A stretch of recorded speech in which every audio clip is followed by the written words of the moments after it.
நீங்கள் பயப்படாமல் சில அரசியல் சூழ்நிலை கருதி காங்கிரஸையும் பாதிக்கக்கூடாது, பிஜேபியும் பாதிக்கக்கூடாதுலாம் பார்க்கக்கூடாது. மாண்பும் முதலமைச்சருக்கு மக்கள் செல்வாக்கு இருக்குன்னு நினைக்கிறீங்க.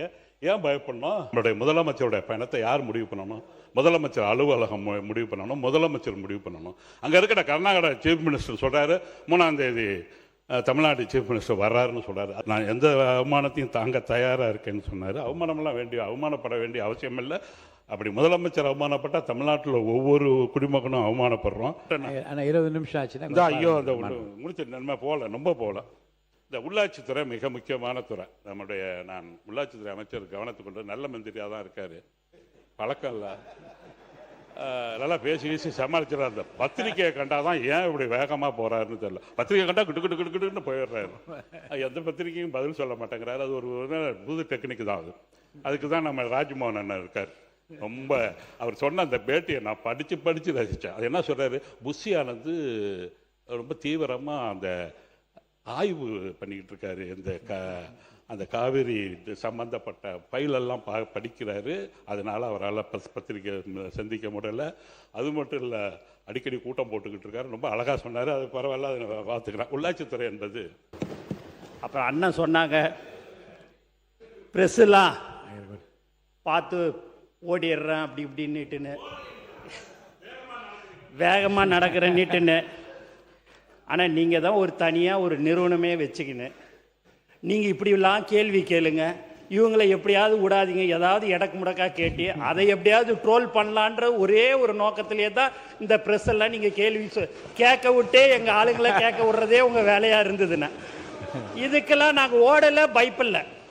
நாங்கள் எதுவாக இருந்தாலும் எங்கள் முதலமைச்சருடைய பாணியில் நாங்கள் எதுவாக இருந்தாலும் சாதித்து காட்டுறது மட்டும்தான் எங்களுடைய நோக்கமாக இருந்தது.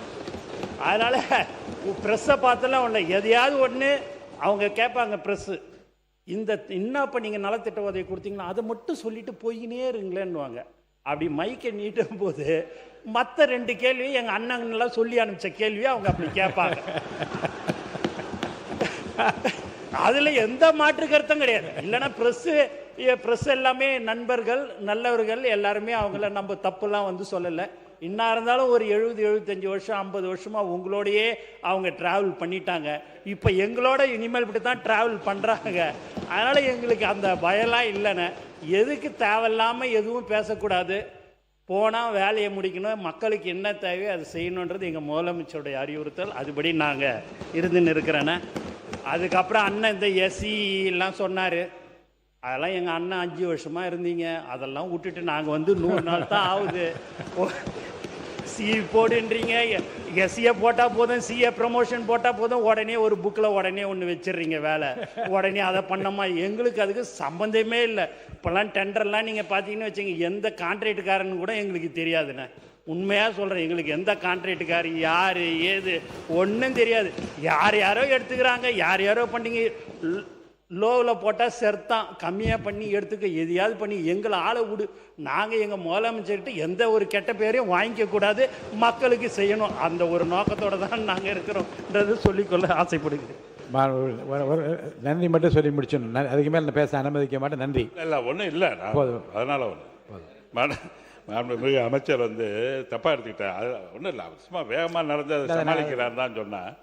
பரவாயில்ல, கெட்டிக்காரத்தனமாக இருக்காரு. அதுதான் ஸ்போக்ஸ்மேன் வச்சுருக்கீங்களா ராஜ்மோகன், அது ஏதாச்சும் பேசிக்க சமாளிச்சுக்கலாம். ஆற்றல் மிக செவாலியர் சிவாஜி கணேசனையே தேர்தல் களத்தில் எதிர்கொண்டு தோல்வியடைய செய்து 89ஆவது ஆண்டுல எங்களை போல ஒரு இளைஞராக இந்த சட்டப்பேரவைக்கு வந்தார் அண்ணன் துரை சந்திரசேகரன் அவர்கள். நாங்கள் எல்லாம் மாணவர்களா இருந்த பொழுது இளமையான ஒரு அரசியல்வாதியா அவர் ஆற்றிய பணிகளை எல்லாம் பார்த்து வியந்துதான் நாங்க கூட அரசியலுக்கு வந்தோம் அப்படிங்கறத இந்த இடத்துல அவருக்கு நான் பெருமையா சொல்லிக்கிறேன். ஆனால் இப்ப அண்ணன் நீங்க பேசியது, இந்த மானிய கோரிக்கை மூலம் பேசினதுல இருந்து ஏதோ அண்ணன் தான் விஜய் சரவணனை போல முதல் முறை எம்எல்ஏ வந்ததை போலவும், இதற்கு முன்னாடி திராவிட முன்னேற்ற கழகம் எந்த ஆட்சி பொறுப்புல இல்லாததை போலவும் எங்க மாவட்டத்திற்கு தேவையான பல கோரிக்கைகளை கேட்டாங்க.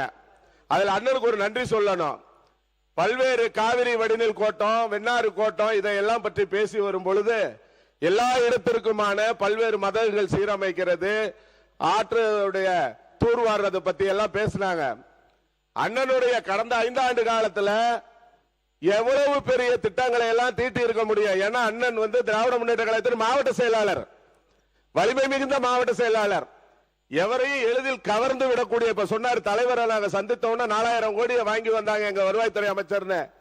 அதே போல எங்க அண்ணன் எங்கள் களத்துல அரசியலில் எதிர்ப்பா இருந்தாலும் களத்துல எல்லோரையும் ரொம்ப பாராட்டி பண்பா நடக்கிறவரு. நினைத்திருந்தால் 2 நிமிஷத்துல சொல்லிடுறேன் எதுக்காக. எங்களுடைய கள்ளப்பெரும்பூர்ல தஞ்சையின் நீராதாரமாக அடித்தளத்தில் இருக்கக்கூடிய நீராதாரத்தை வழங்கக்கூடிய செங்கழுநீர் ஏரிக்கு அண்ணன் சொந்த நிதிகளின் மூலம் சில செயல்பாடு செய்ய முடியுமா அப்படின்னு கேட்கிறாங்க. கடந்த அரசுகள் ஒதுக்கிய நிதி முறையா பயன்படுத்தப்படாததுனால அந்த ஏரி முழுமையா தூர்வாரப்படவில்லை. 650 ஏக்கர் பரப்பளவு கொண்ட அந்த ஏரி 2500 ஏக்கர் பரப்பளவு விவசாயத்திற்குரிய அந்த ஏரி முறையா பராமரிக்கப்படல. கடந்த 18 ஜூலை 18 மாண்புமிகு நம்முடைய நீர்வளத்துறை அமைச்சருடைய பிறந்த நாளுக்காக ரூபாய் 50,000 நான் சொந்த நிதி என்னுடைய சம்பள பணத்தை கொடுத்து தன்னார்வலர்களை ஊக்குவித்ததன் அடிப்படையில் இன்னைக்கு ஒரு 18 லட்சம் ரூபாயில ஒட்டுமொத்த 7 கிலோமீட்டருக்கு சுற்றுப்புறத்தில் உள்ள கரை அமைக்கப்பட்டு விட்டது. அதுக்கு அரசு ஏதாவது நிதி வழங்கினா, இது அண்ணன் சந்திரசேகரன் அவருடைய தொகுதி தான் கூட, தஞ்சையின் நிலத்தடி நீர் உயர்ந்தாதான் குடிநீர் பஞ்சம் இல்லாம இருக்குங்கிற ஒரு மக்கள் மீது கொண்ட அன்புல நான் அந்த திட்டத்தில் முன்ன போனேன். அது அண்ணன் நீங்க சொன்னாங்க, அதுக்காக நான் மகிழ்ச்சி அடைகிறேன், நன்றி சொல்றேன். அந்த கள்ளப்பெரும்பூர் ஏரிக்கு நிதி ஒதுக்கணும். இது இங்க அண்ணன் பேசுறதே எனக்கு ஆச்சரியமா இருக்கு. அவ்வளவு வாய்ப்பை இந்த அவையில தந்த தமிழக முதல்வர் அவர்களுக்கும் பேரவை தலைவர் அவர்களுக்கும் அண்ணன் சார்பில் நான் நன்றி சொல்லிக்கிறேன். நன்றி. என்னுடைய மிக முக்கியமான கோரிக்கை நம்முடைய மாண்புமிகு அமைச்சரின் கவனத்துக்கு கொண்டு வருகிறேன். திருச்சி மாவட்டத்தில் எங்களுடைய தலைவர் முதலமைச்சராக இருந்தபோது ஒரு தடுப்பணை கட்டினார்.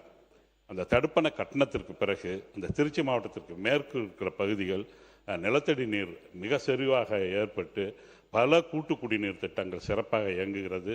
அது மட்டுமல்ல, கிராமங்கள்லாம் அந்த நிலத்தடி நீர் மட்டம் ஏறி இருக்கிறது. நம்முடைய கல்லணை கட்டிய கரிகால் பெருவளத்தான் ஏதோ ஒரு போருக்கு போயிட்டு வரும்போது அந்த பகுதியில் உள்ள விவசாயிகள்லாம் ஒன்று திரண்டு மன்னரை போய் பார்த்துருக்காங்க. ஐயா, நீங்கள் கல்லணை கட்டினோட தான் எங்களால் விவசாயம் பண்ண முடியல, திடீர்னு வெள்ளம் வருது, திடீர்னு வறட்சி வருதுன்னு. அப்பொழுது அவனுடைய கரிகாலனுடைய பெரிய அறிவு பாருங்கள், நீர் மேலாண்மை. தன்னுடைய அமைச்சர் அமைச்சு அங்கே அதை ஆய்வு செஞ்சுட்டு வர சொல்கிறார். அப்படி ஆய்வு செய்யும் போது அந்த பகுதியில் எல்லாம் வெறும் மண் தான். ஒரே ஒரு இடத்துல கச்சமங்கலம்னு ஒரு ஊரில் 7 அடி ஆழத்தில் கீழே ஒரு பெரிய பாறை இருந்திருக்கு. மன்னர்கிட்ட நம்முடைய கரிகால் பெருவளத்தான்ட்ட சொல்கிறாங்க, இந்த மாதிரி கச்சமங்கலத்தில் இருக்குன்னு. உடனே கரிகாலை அந்த இடத்த பார்த்துட்டு இதை வச்சு வெட்ட சொல்கிறான். வாய்க்கால் 2 வாய்க்கால் வெட்டி அந்த இடத்துல சின்ன தடுப்பணைக்கு அன்றைக்கு போட்டான தான் இன்னமும் இருக்குது. அதுக்கு தான் அந்த உலக பரிசு கொடுத்துருக்காங்க.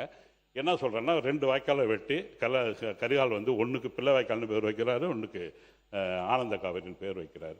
அப்படி ஆனந்த காவிரியோட எண்டு தான் கள்ளப்பெரும்பூர் ஏரி நம்முடைய தஞ்சாவூர் எம்எல்ஏ பார்த்தது. இந்த பக்கம் வர்றது அல்லூர் அல்சக்கூடிய அந்த ஏரியையும் நம்ம சீர்படுத்தணும். அந்த இன்னைய வரையிலும் அந்த பகுதியினுடைய விவசாயத்திற்கு மிகப்பெரிய அந்த கல்லணை கரிகால் பெருவளத்தான் கட்டி கொடுத்த அந்த ஏரிகள் தான் அந்த பாசன வசதி டெல்டாவை மிக சிறப்பாக வைத்திருக்கிறது.